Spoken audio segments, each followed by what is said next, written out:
They're a summer pleasure for Queenslanders, but there won't be as many this year. Mango growers are disappointed after a good start to the season, but they're not surprised, saying mangoes are masters of mysterious ways. From Central Queensland, Marlena Wapp reports. It's very much a mystery, yeah. There's a lot of things it's hard to account for. Sometimes you'll actually get a good flowering and a good fruit set, and when they get to maybe marble size, they just drop their fruit. Sometimes that's because they don't get pollinated, and it's not always account of the rain either.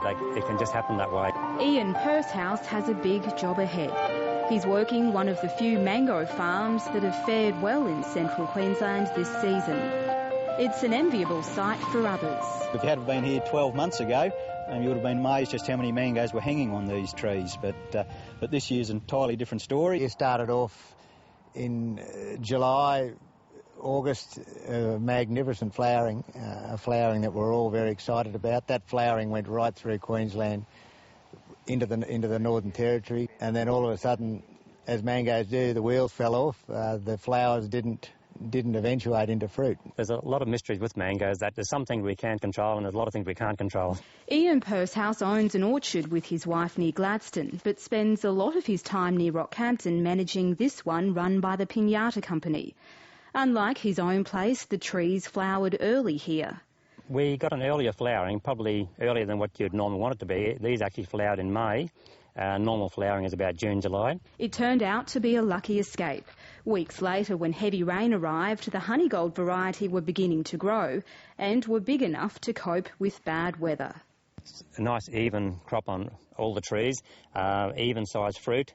It's more or less what you're hoping for when you get a crop to look like that. More than 25,000 trays of the fruit will be harvested over December and into the new year.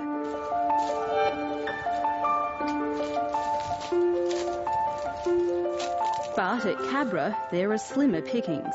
This is a classic example of what happens with a poor fruit set of flowering. There's the flower and no mangoes. So the majority of trees are looking like that, are they? Yeah, so 3/4 of the trees. Some trees are very, very poor, some trees have none, some trees have half a crop. Michael McDougall blames the weather. The rest is a bit of a mystery. No one really knows. It's just a little bit of mango madness of the mango tree, I think. More than 100 kilometres away near Yeppoon, Robert Sykes won't harvest anything this year. We've just been trying to eye off the odd one that's left to use for Christmas Day. Unfortunately, I was out slashing. I had a lovely big one lined up for Christmas Day and I knocked it off when I was slashing, so that was disappointing. Financially, it's a bigger disappointment. He and his wife Joycelyn estimate a loss of $150,000. Mangoes are a fickle thing to grow, and we were told that when we first started, that one year you have a good year and the next year could be a bad year, but we had an excellent year last year.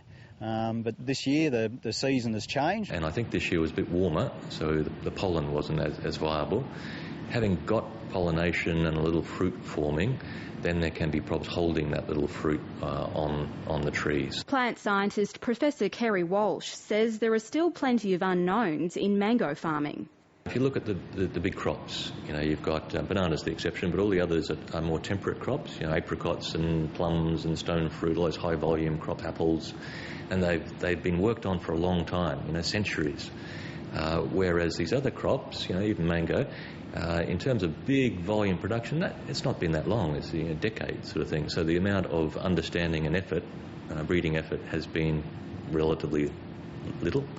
So there's room to improve. Until then, it's one season at a time for Queensland farmers. Northern Territory mangoes have already reached supermarkets, and by the end of the year, the Sunshine State will add more. My advice to mango growers is please keep the quality up this year, even though there's not many about.